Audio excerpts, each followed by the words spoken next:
Good morning guys, welcome back again sa channel. Kumustahin na natin yung pinampon kong sisiw dito sa Silky.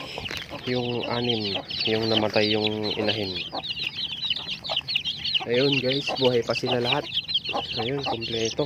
Ayun, maliliit. Ayun.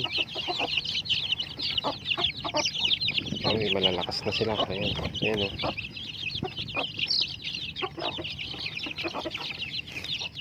Buhay silang lahat, so hindi niya sinaktan.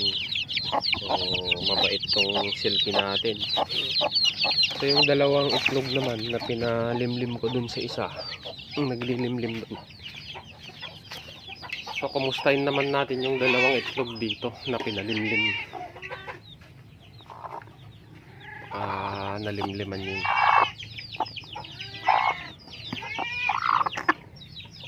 Ayun guys, may isa. Ayun, nalimliman niya yung isa.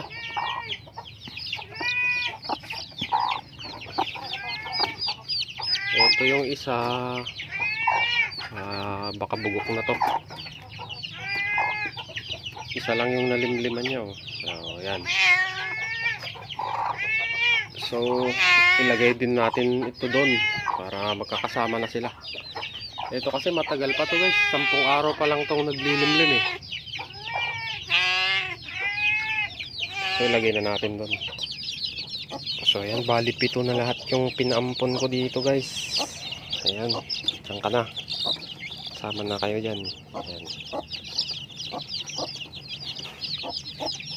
Ang dami na nila. Bali ano na sila eh, 16.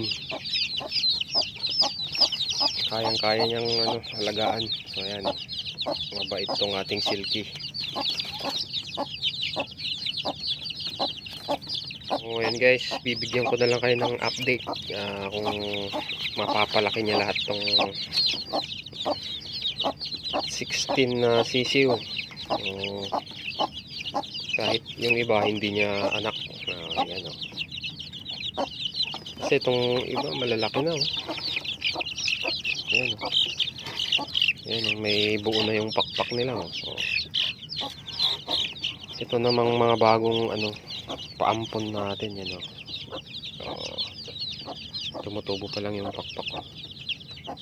Balahibo. Ayan o. So ayan nga, sana mabuhay lahat yan. 16 na piraso na sisiw. So ayun, ito yung update ko guys dun sa pinampon kong sisiw, dun sa namatay na inahin.